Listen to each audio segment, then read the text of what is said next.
రామగుండంలో urea ఉత్పత్తి ఆగడంతోనే రైతులకు సమస్యలన్నారు మంత్రి వివేక్ వెంకటస్వామి.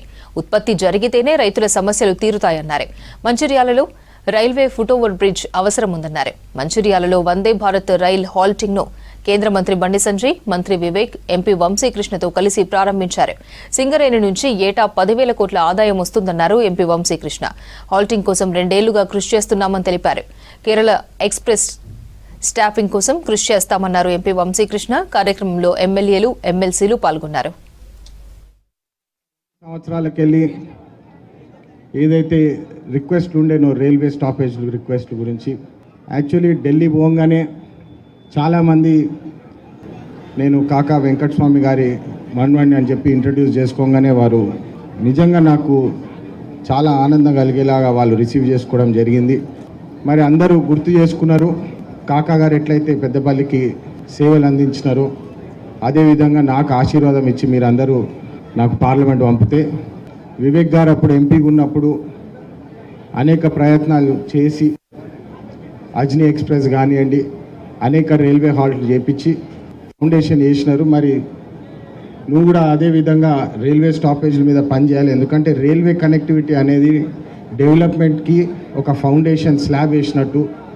రైల్వే కనెక్టివిటీ వస్తే ఆ ప్రాంతాల నుంచి ట్రేడ్ కానివ్వండి, మూవ్మెంట్ పెరుగుతుంది, ఇన్ఫ్రాస్ట్రక్చర్ డెవలప్మెంట్ అవుతుంది, పూర్తిగా అభివృద్ధి బాటిలో వెళ్ళే అవకాశం దక్కుతుంది మనకు రైల్వే కనెక్టివిటీ, రోడ్ కనెక్టివిటీతో అని చెప్పి చాలామంది నాకు ఈ వందే భారత్ ట్రైన్ ఇక్కడికి వస్తే బాగుంటుందని చెప్పి అనేక రిప్రజెంటేషన్స్ ఇవ్వడం జరిగింది.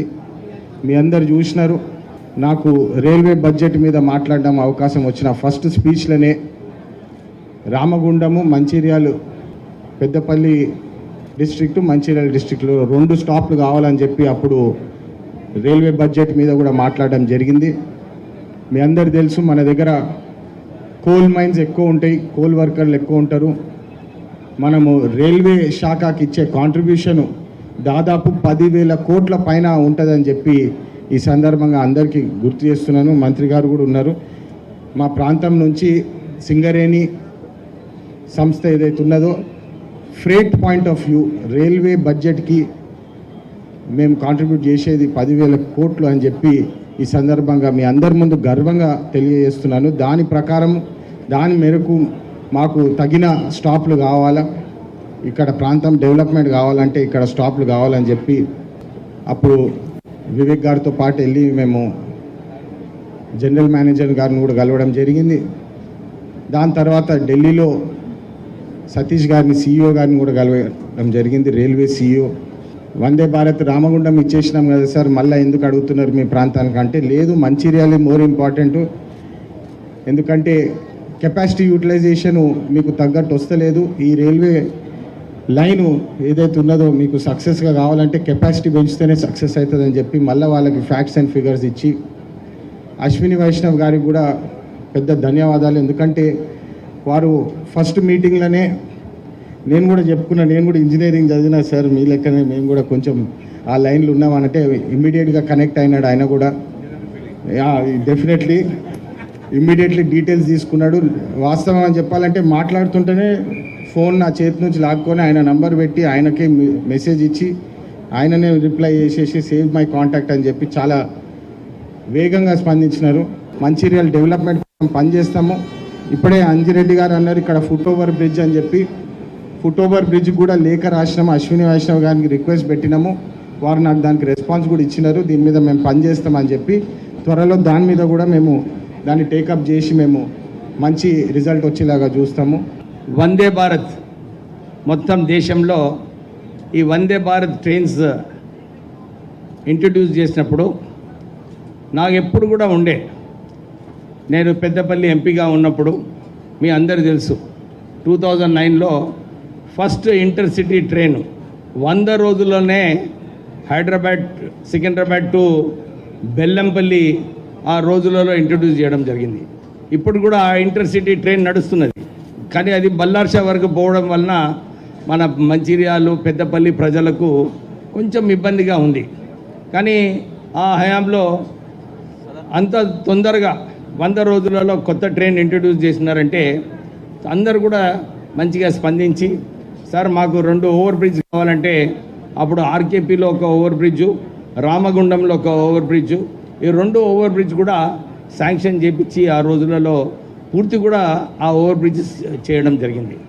కానీ చాలామంది కోరిక ఉండే మంచిర్యాల నుంచి, సార్ మాకు ఒక డే ట్రైన్ కావాలి, ఎందుకంటే ఇక్కడ వ్యాపారస్తులు చాలామంది ఉన్నారు, వీళ్ళందరికీ కూడా సులభంగా ఉండాలంటే పొద్దున్న 6 గంటలకు ఇక్కడి నుంచి ఒక ట్రైన్ హైదరాబాద్ పోతే, డిఆర్ఎం గారు ప్లీజ్ నోట్, హైదరాబాద్ వెళ్ళి అక్కడి నుంచి కూడా సాయంత్రం వస్తే ఈ ప్రాంత ప్రజలకు చాలా ఉపయోగపడుతుంది. ఎందుకంటే అన్నిటికన్నా తక్కువ కాస్ట్లో ట్రావెల్ చేయాలంటే అది కేవలం ట్రైన్ ట్రావెల్. అందుగురించి చాలామంది ట్రైన్లో వెళ్ళడానికి వాళ్ళందరూ కూడా ప్రిఫర్ చేస్తారు. సో మనము ఇది ఒకటి దృష్టిలో పెట్టుకోవాలని చెప్పి మా ఎంపీ గారికి, మా మంత్రి గారు సంజయ్ గారికి నేను కోరుతున్నాను. నేను ఎంపీగా ఉన్నప్పుడు ఇక్కడ మంచిర్యాలలో, ఈ మంచిర్యాల డిస్ట్రిక్టే, ఖాళీ మంచిర్యాల కాదు, బెల్లంపల్లి, చెన్నూరు, ఇక్కడ జన్నారము, ఇక్కడ అందరూ కూడా శబరిమల పోవాలని చాలామంది భక్తులు ఇక్కడ నుంచి పోతారు. వారికి ఇక్కడ ట్రైన్ స్టాప్ లేదు. నేను అప్పుడు ఎంపీగా ఉన్నప్పుడు కేరళ ఎక్స్ప్రెస్ స్టాప్ చేయడానికి ఆర్డర్స్ కూడా వెళ్ళినాయి. కానీ అప్పుడు ఆ రోజులలో దురదృష్టం వలన నేను ఓడిపోతేనే ఈ ట్రైన్ అంతా తీసేసినారు దండకెళ్ళి. మంత్రి గారు కొద్దిగా ఈసారి మీరు అందరూ కూడా ఎంపీ సాబ్ జరా సునియే, కేరళ ఎక్స్ప్రెస్ ఎట్లనైనా చేసి ఇక్కడ స్టాప్ చేయాలి. నేను కూడా చాలాసార్లు రిప్రజెంట్ చేసినాను ఇక్కడ మా భక్తులకు.